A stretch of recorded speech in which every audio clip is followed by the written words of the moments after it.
আলুর এই সস্তা বাজারে আলু দিয়ে যদি এত মজাদার একটি বিস্কিট তৈরি করা যায় তাহলে আটা ময়দার আর কি প্রয়োজন বলুন। আসসালামু আলাইকুম, আমি পঞ্চগড়ের রাঁধুনি চলে এসেছি আরও একটি নতুন রেসিপি নিয়ে। আজকে আলুর একটি ইউনিক বিস্কিট রেসিপি আপনাদের সাথে শেয়ার করছি। এটি খেতে হবে একেবারে অসাধারণ আর দেখতেও কিন্তু অনেক সুন্দর। আলুর বিস্কিটগুলো তৈরি করে নেওয়ার জন্য আমি প্রথমেই 3-4টা আলু কেটে ধুয়ে সিদ্ধ করে নিয়েছি। এবার এগুলোকে একটা বাটিতে উঠিয়ে নিলাম। এবার এগুলোকে আমি ম্যাশ করে নিচ্ছি। আপনারা যে কোনোভাবেই আলুগুলোকে ম্যাশ করে নিতে পারেন, তবে খেয়াল রাখতে হবে আলুগুলো যাতে ভালোভাবে ম্যাশ করে নেওয়া হয়। আলুগুলো দানা দানা রয়ে গেলে বিস্কিটগুলো ভালো হবে না। দেখুন আমার সুন্দরভাবে আলুগুলো ম্যাশ করে নেওয়া হয়ে গেছে। এবার এর মধ্যে আমি দিয়ে দিলাম 1 টেবিল চামচের মতো মরিচের গুঁড়ো, আর দিয়ে দিলাম পরিমাণ মতো লবণ, আর 3 টেবিল চামচের মতো চালের গুঁড়ো। আপনারা চাইলে কর্নফ্লাওয়ারটাও দিতে পারেন, এতে করে বিস্কিটগুলো আরও বেশি মুচমুচে হবে। আর দিয়ে দিয়েছি 1 টেবিল চামচ পরিমাণ সয়াবিন তেল। আমি এই বিস্কিটগুলো একটু ঝাল ঝাল ফ্লেভারে তৈরি করব, তাই এখানে মরিচের গুঁড়োটা দিয়েছি। আপনারা চাইলে চিনি দিয়েও বিস্কিটটা তৈরি করতে পারেন। দেখুন আমার সব কিছু দিয়ে সুন্দরভাবে মেখে নেওয়া হয়ে গেছে। এবার আমি বিস্কিটগুলো তৈরি করে দেখিয়ে দিচ্ছি। আমি কিছুটা মিশ্রণ হাতে নিয়ে নিয়েছি।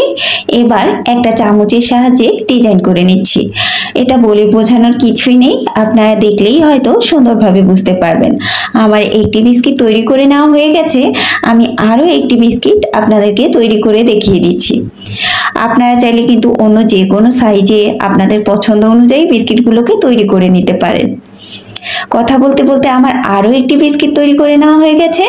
আমি একইভাবে সবগুলো বিস্কিটকেই তৈরি করে নিয়েছি। এবার এগুলোকে ভেজে দেখিয়ে দিচ্ছি। ভেজে নেওয়ার জন্য আমি চুলায় কড়াই বসিয়ে কিছুটা তেল দিয়ে ভালোভাবে গরম করে নিয়েছি। এবার একে একে বিস্কিটগুলোকে দিয়ে দিচ্ছি। বিস্কিটগুলো তেলে দেওয়ার সময় অবশ্যই খেয়াল রাখতে হবে তেলটা যাতে ভালোভাবে গরম করে নেওয়া হয়, না হলে কিন্তু বিস্কিটগুলো তেলে দেওয়ার পর ভেঙে যাবে, পারফেক্ট হবে না। আমার বিস্কিটগুলো দেওয়া হয়ে গেলে চুলার আঁচটা মিডিয়ামে রেখে এগুলোকে উল্টে পাল্টে লালচে করে ভেজে উঠিয়ে নিব। দেখতেই পাচ্ছেন আমার বিস্কিটগুলোর মাশাআল্লাহ কতটা লোভনীয় একটা কালার চলে এসেছে। এবার আমি বিস্কিটগুলোকে উঠিয়ে নিব।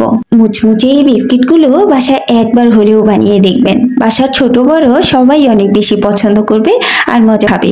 সকালে কিংবা বিকালে চায়ের সাথে এই বিস্কিটগুলো কিন্তু একেবারে জমে যাবে। তো আমার রেসিপিটি যদি এতটুকু পরিমাণে ভালো লাগে তাহলে ভিডিওতে একটা লাইক দিয়ে চ্যানেলটি সাবস্ক্রাইব করে আমার পাশেই থাকবেন। দেখা হবে আবার কোনো নতুন রেসিপি নিয়ে। সে পর্যন্ত সকলেই অনেক ভালো থাকবেন। আল্লাহ হাফেজ।